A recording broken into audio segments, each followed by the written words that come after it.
Do you want to tell us about your father? My dad is a kind of he's a genius person. He's actually a genius mathematician. He he went to special school, and then he went to university, to like the best university in Soviet Union at the time. They they still remembered him, like I because basically it's a bit of a small world, and my parents' friends work in that university. They still say that teachers who taught him remember him. He was quite exceptional, and but he couldn't. After he graduated, he did his PhD. He couldn't find a job, and like literally, he was told. So initially, trying to maybe see if he could teach, which I think he absolutely could have because he's a brilliant teacher. He then like earned money tutoring other students to get but he was basically told, how can you be teaching in this kind of state? And then he obviously worked for some kind of research place, but that wasn't good for him. When Soviet Union collapsed, everyone lost their job. My dad lost his job as well. And then he, together with some other Russian guys, they tried to develop first speech,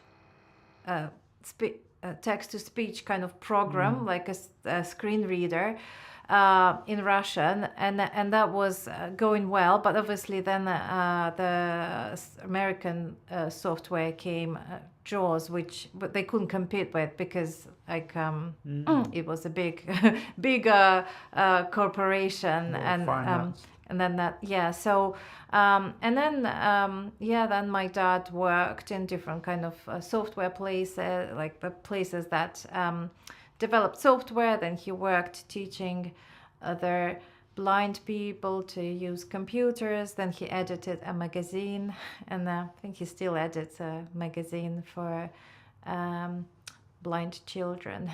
So yeah, just to say, so I was born in a family. My dad is blind, and I also I'm partially sighted. Education system was all very segregated. I had to go to special nursery. My parents were actually fighting for me to go to nursery next door, which I don't understand why there would be a problem, because I was quite independent, and like it's not that I needed a lot of help compared to many other children. And I was always well behaved. I had to go to special school initially, but then later on, again, my parents were trying to get me to mainstream schools.